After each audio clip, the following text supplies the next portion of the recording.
Mouse. আমি 2 ক্লাসে পড়ি। এই বইটা আমি পড়ে দেখাবো।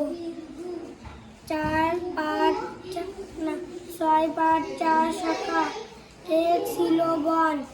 বনের ভিতরে বড় পুকুর ছিল। সেই পুকুরে এক বড় কাছিম পুকুর পাড়ে এক জট নামের এক বট গাছ ছিল।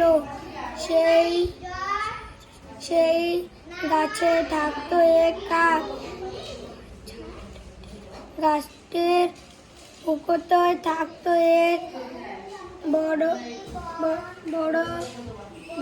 ধেড়ে ইঁদুর আর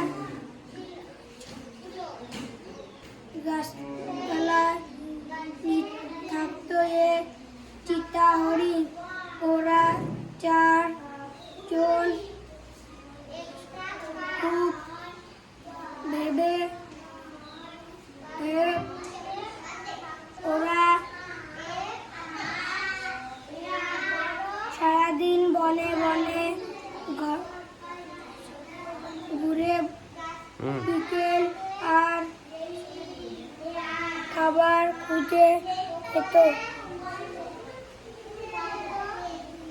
ভালো, খুব ভালো।